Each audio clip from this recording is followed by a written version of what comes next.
British-American actor, Bradley James, won his first role on the BBC pilot Disconnected. Show creators were so impressed with his work that they would go on to cast him as the young King Arthur in the hit show Merlin, which aired on BBC and AMP, NBC.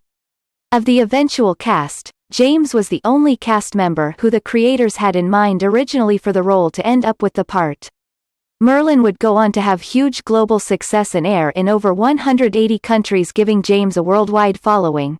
James would fit in a role on the first season of CW show iZombie. His portrayal proved incredibly popular with fans who voiced massive disappointment when he left the show. Show creator Rob Thomas later admitted that they had cast someone too good for the role, citing a William Goldman story in which a young Susan Sarandon is killed off midway through the Robert Redford film, The Great Waldo Pepper, leading to the audience never forgiving them. James, however, had already signed on for his next role, however, so couldn't have continued on the series anyway. It was in the A&M Omen-based series, Damien, that James would really shine in the title role.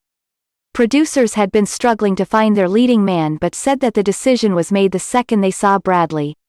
Show creator Glenn Matsara stated that Damien was the hardest role he ever created given the complex nature of his journey and the history that came with the role, yet James brought the character to life in a way that nobody expected. Hollywood legend has it that you never name a show after your lead character because very often those actors end up becoming difficult as time goes on. Bradley is not that guy. He is one of the kindest, most talented, hard-working actors I've ever had the pleasure of working with. Although born in Devon, England, he moved to his father's homeland America at an early age.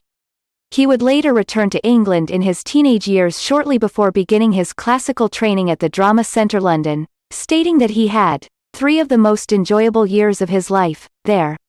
He became the next in line of the Drama Centre leading man conveyor belt that trained the likes of Colin Firth, Michael Fassbender and Tom Hardy. It is said that he was signed by his agent when still in his first year at the school after showing her to her seat. He has suggested that there was a little more to it than that. He is a keen sportsman and it is said that he could have been a professional football player had he not chosen the acting route, although he has played that down. He has however had chance to show off his skills by playing in many charity football and cricket matches. Underworld co-star Theo James has hinted in interviews that Bradley is set to become the new lead of the Underworld film franchise following his own departure in the latest installment Underworld: Blood Wars, although there are no current plans for future films.